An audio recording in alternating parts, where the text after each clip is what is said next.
నమస్తే, welcome to journalist you know.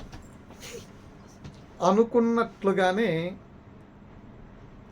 Jaganmohan Reddy గారు అసెంబ్లీకి రాలేదని అందరూ అనుకోవడం కాదు, ఆయనే డైరెక్ట్గా చెప్పాడు నేను అసెంబ్లీకి రాను అని. సరే, అసెంబ్లీకి రాకపోవటం వల్ల ఎవరికి నష్టం ఎవరికి లాభం అంటే, స్థానికంగా 11 మంది అభ్యర్థుల్ని గెలిపించినటువంటి ఆ 11 నియోజకవర్గ ప్రజలకు మాత్రమే నష్టం. మిగిలిన ఆంధ్రప్రదేశ్ ప్రజలకి ప్రతిపక్షం ఒకటి ఉండి ప్రభుత్వం విధానాల మీద ప్రశ్నిస్తే బాగుంటుంది అనేది ప్రజల ఆలోచన అయినప్పటికీ, జగన్మోహన్ రెడ్డి తనకు తానుగా స్వయం ప్రకటిత ఏదైతే ఉందో, నాకు ప్రతిపక్ష హోదా ఇస్తేనే అసెంబ్లీకి వెళతానని చేసినటువంటి ప్రకటన ఏదైతే ఉందో, ఆ ప్రకటననే ప్రధానంగా ఆధారంగా చేసుకుని ప్రజలు మాట్లాడుకుంటారు. ఎందుకంటే ఆయన ప్రతిపక్ష హోదా ప్రజలు ఇవ్వలేదు, అధికార ప్రభుత్వాన్ని అధికార పార్టీని ఇవ్వండి అంటాడు. ప్రజలు ఉన్నటువంటి ప్రతిపక్ష హోదాని అధికార పార్టీ ఎలా తెచ్చిచ్చేది? అసెంబ్లీకి రావద్దని అడ్డుకుంటే, అసెంబ్లీకి రావద్దు అనేమన్నా ప్రతిపక్ష అధికార పక్షి పార్టీ ఏమన్నా పోస్ట్పెన్స్లు చేస్తే అది వేరే విషయం. అసలు ప్రజలే ఇవ్వలేదు కదా. అధికారంలో ఉన్నటువంటి పార్టీ ఏంటి? ప్రతిపక్ష పార్టీలు గందరగోళాలు సృష్టించిన, సభ నిర్వహణకి ప్రతి అడుగడుగున అడ్డుపడిన, ఇబ్బందులు గురి చేస్తూ ఉన్న, సభ సజీవంగా సాగకుండా స్పీకర్ పోడియం చుట్టూ తిరిగి గందరగోళం చేస్తున్న, బిల్లులు ప్రవేశపెట్టే విషయంలో దాని మీద చర్చ జరగకుండా అడ్డుపడుతూ ఉన్న, ఇతర కారణాలు ఏమన్నా ఇన్ హౌస్ లోపల జరిగేటువంటి వాటికి ప్రతిపక్ష నేతలు అడ్డుపడితే, గత 5 ఏళ్ళు జగన్మోహన్ రెడ్డి సభ స్టార్ట్ అవ్వంగానే మార్షల్స్ని పిలిచి ఎలా అయితే వీళ్ళందరినీ బయటికి తరిమేసేవాళ్ళో, ఈ టీడీపీ ఎమ్మెల్యేలందరినీ ఎలా అయితే బయటికి తరిమేసేవాళ్ళో, అలా సస్పెండ్ చేస్తే దాని మీద ప్రభుత్వం ఆ సస్పెన్షన్ ఎత్తేయడం, 1 రోజు 2 రోజులు సస్పెండ్ చేయడం, దాన్ని ఎత్తేయడం, మరలా తిరిగి అసెంబ్లీలో రానవటం అనేది ఈ అధికార పక్షంలో ఉన్నటువంటి ఆ ప్రభుత్వానికి ఏదైతే ప్రభుత్వం లీడ్ చేస్తున్నటువంటి పార్టీ ఏదైతే ఉందో వాళ్ళకు ఉన్నటువంటి అర్హత అంతే. వీళ్ళు ప్రతిపక్షం ఇవ్వకూడదా అనేది ప్రజలు ఇచ్చేటువంటి మ్యాండేట్. అధికారం ఇవ్వాలన్నా ప్రజలే ఇవ్వాలి, ప్రతిపక్షం ఇవ్వాలన్నా ప్రజలే ఇవ్వాలి.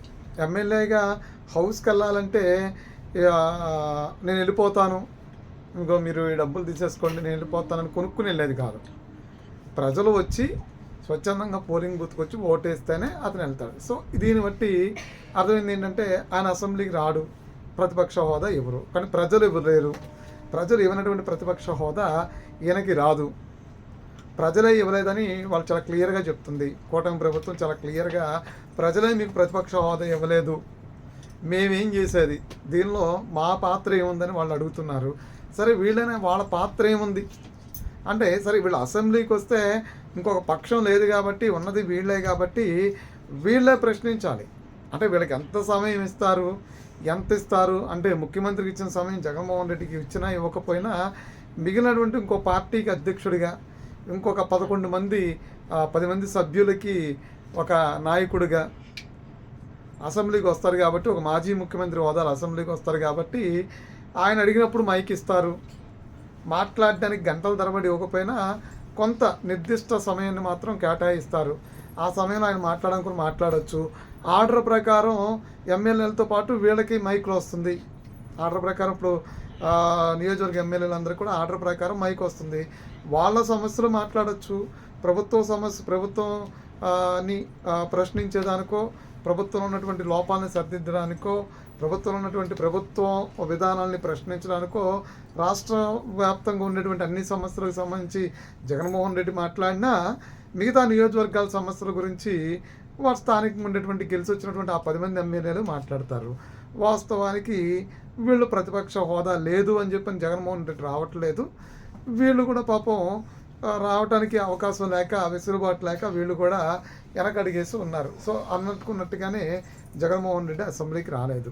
కానీ ఈ జగన్మోహన్ రెడ్డి అసెంబ్లీకి రాకపోవడం వల్ల ఇప్పుడు వరకు ఆయన గైర్హాజరైనటువంటి సమయం అంటే, ఎన్ని అసెంబ్లీ సమావేశాల రోజులు గైర్హాజరయ్యారంటే 47 రోజులు. అంటే ఈ 10 రోజులు అసెంబ్లీ సమావేశాలు జరిగితే ఓవరాల్గా 47 రోజులు అవుతుంది. ఇంకొక అసెంబ్లీ సమావేశాలకి ఈయన హాజరు కాకపోతే నిర్దిష్ట సమయం ఏదైతే ఉందో 60 రోజుల సమయం ఏదైతే ఉందో ఆ సమయం పూర్తవుతుంది, అంటే ఆ కాలం పూర్తవుతుంది. 60 రోజుల కాల పరిమితి ఆయన ఎక్స్పైరీ డేట్ అయిపోతుంది. ఎమ్మెల్యే పదవికి ఉన్నటువంటి ఎక్స్పైరీ డేటు 5 ఏళ్ళ ఎక్స్పైరీ డేట్ ఉంటుంది.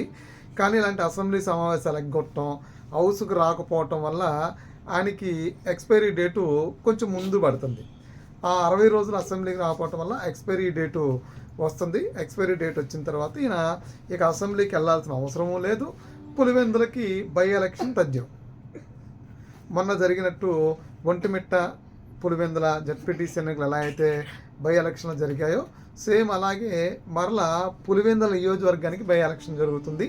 ఆ పులివెందుల నియోజకవర్గానికే కాకుండా ఇంకొక 10 స్థానాలకు కూడా బై ఎలక్షన్స్ వచ్చేటువంటి ప్రమాదం పొంచి ఉంది. ఎలా పొంచి ఉందంటే ఇప్పటికీ వీళ్ళ అసెంబ్లీ అంటే ఈ 10 రోజుల అసెంబ్లీ జరిగితే ఈ 10 రోజులతో కలిపి మొత్తం 47 రోజులు జగన్మోహన్ రెడ్డి అసెంబ్లీకి గైర్హాజరైనట్టు.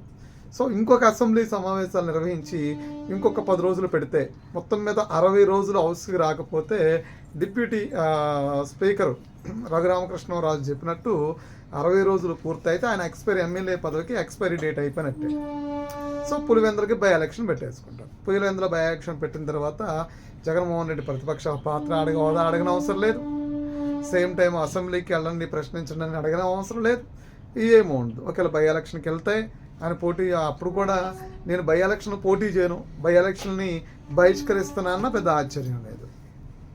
సో కాబట్టి ఏంటంటే విధానాలని అనుసరించే వాళ్ళకి మాత్రమే ఉంటాయి రూల్స్, రెగ్యులేషన్స్, రాజ్యాంగం, చట్టం, న్యాయం ఇలాంటివన్నీ కూడా జగన్మోహన్ రెడ్డికి వర్తించవు.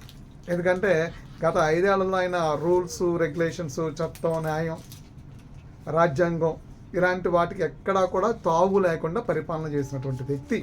కాబట్టి ఏంటంటే అలాంటి పరిపాలనని లేదంటే ప్రజలు మీకు ఇవ్వండి ప్రతిపక్ష హోదా ఏంటంటే అట్లీస్ట్ సభకు వచ్చే వాళ్ళకి 10% మెజారిటీ ఉండాలంటే 18% మంది ఎమ్మెల్యేలు 18 మంది ఎమ్మెల్యేలు సభలో ఉండాలి. ఆ పార్టీ తరపు నుంచి రిప్రజెంటేషన్ కింద ఉంటే వాళ్ళకి ప్రధాన ప్రతిపక్ష హోదా ఎవడు ఇవ్వడం అవసరం, అది దానంతటికి అదే వస్తుంది. సో ఆ 18 మందిని ఎవరు గెలిపించలేదంటే మీరు ప్రత్యక్ష ఎన్నికల్లోకి వెళ్ళి భంగపాటు అయ్యి 11 మంది మాత్రమే గెలవటం వల్ల ప్రధాన ప్రతిపక్ష హోదాని కోల్పోయారు.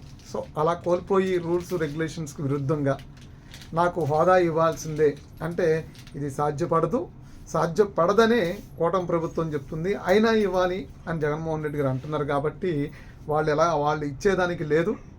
ఇదేవో కోర్టులో పెండింగ్లు ఉన్నాయి, పిటిషన్లు పెండింగ్లో ఉన్నాయి, కోర్టులో ఉన్నాయి.